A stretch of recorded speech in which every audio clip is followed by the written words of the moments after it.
é basicamente isso, né? São 2 dias ali de muitas discussões, comunicado mesmo só vem amanhã, no final do dia, depois do fechamento do pregão, a gente terá então aí esta, né, sinalização deste comunicado do Banco Central, dessa discussão, desta reunião do Banco Central. Bom, em paralelo a toda essa expectativa do Copom, os investidores também esperam por uma outra discussão. Esperam que o arcabouço fiscal seja votado ainda hoje no Senado. Os senadores vão discutir o relatório do arcabouço fiscal na Comissão de Assuntos Econômicos. O relator do projeto no Senado, Omar Aziz, vai se reunir, então, com o relator da Câmara, o Cláudio Cajado, para trazer, então, os ajustes finais, inclusive, né, aí, possíveis mudanças no cálculo de inflação e a exclusão de fundos do limite fiscal. O relator busca um acordo com os deputados para evitar, né, nova votação lá na Câmara. Vale lembrar que na Câmara estes pontos, né, haviam tido uma negativa por parte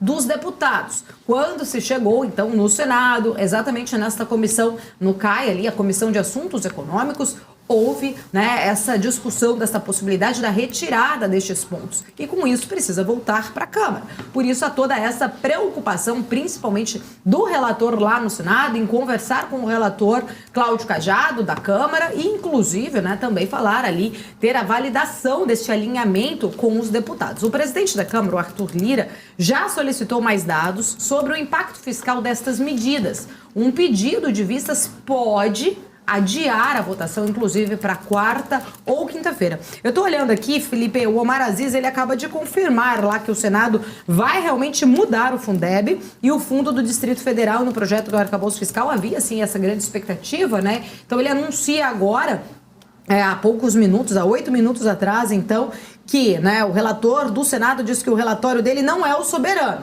Soberano é o plenário. Mas no relatório dele, então, sim, irá ser retirado o Fundeb e o Fundo do Distrito Federal desse projeto do arcabouço fiscal, que vai ser levado, então, a plenário para ser aprovado ou não. Pois é, essa é uma perspectiva, né? Agora com essa informação de retirada do Fundeb e também do Fundo Constitucional do Distrito Federal, acaba sendo um fechamento, né? Ou pelo menos um término de toda a discussão que estava tendo entre os dois relatores, né? Tanto o Omar Aziz, que relata no Senado, quanto o Cláudio Cajado, que relata que relatou na Câmara dos Deputados, justamente pelo fato de que o Cláudio Cajado não queria que houvesse o retorno para a Câmara, justamente para ter mais uma discussão, para ter mais uma votação, e aí essas mudanças, essas alterações no Senado poderiam ser feitas de outra forma, justamente para não ter toda essa volta. Tem uma outra questão, Paula, muito importante também, além, né, dessas duas situações referentes a Fundeb e a Fundo Constitucional, que é a questão da correção pelo IPCA. O líder do governo no Senado, Randolfo Rodrigues, disse que Omar Aziz concordou em mudar a forma de apuração. A proposta original, a gente lembra, tem a previsão de usar o IPCA entre julho do ano passado e junho agora desse ano, que daria em torno de 3,45% de espaço de limite para reajustes nos gastos. No entanto, a estimativa do IPCA entre janeiro e dezembro agora de 2023 daria uma previsão de aumento de 5,42%, acima dos 3,45% estimados da forma anterior. Essa nova forma de cálculo favorece o executivo, proporcionando maior flexibilidade orçamentária. E o governo estima um acréscimo positivo de quase 40 bilhões de reais no orçamento do ano que vem, caso essa mudança seja implementada, como disse, como ratificou o senador Omar Aziz, que vai sim mudar a forma de cálculo. E o relator do projeto lá na Câmara, Cláudio Cajado, ele afirmou então, né, que eventuais mudanças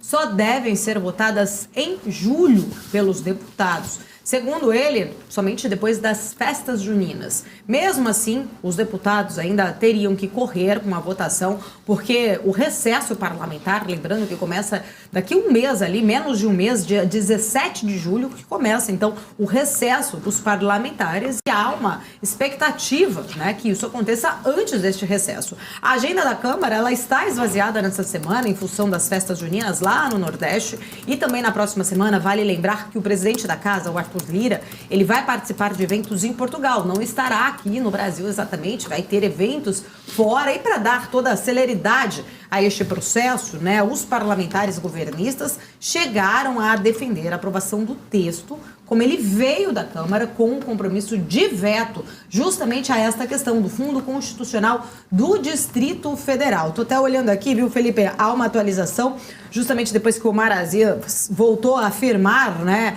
que vai mudar o Fundeb e o Fundo do Distrito Federal do projeto, lembrando que ele disse que o relatório é dele, né, e que não é soberano, que ainda vai a plenário. O Cláudio Cajado volta a reforçar agora para a imprensa, né, exatamente o que nós acabamos de trazer. O relatório deve só, então, ser avaliado lá na Câmara após as festividades juninas. Ainda assim, ele diz que deve acontecer antes do dia 17 de julho, que seria aí a data do recesso. Um ponto importante é, paralelo lá na Câmara a toda essa discussão que vai voltar em relação ao arcabouço fiscal, a gente tem a reforma tributária. Um outro ponto também importante, que nós vamos discutir daqui a pouco um pouco mais sobre isso, mas que são duas pautas ali de extrema importância para nós, né, para nossa economia, enfim, para que tudo aconteça conforme as expectativas. Inclusive, a gente já viu que a melhora da nota, da perspectiva, não da nota, mas da perspectiva pela Standard & Poor's,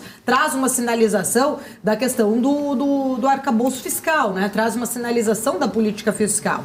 Precisa ser, de fato, efetivada, né, essa questão toda agora.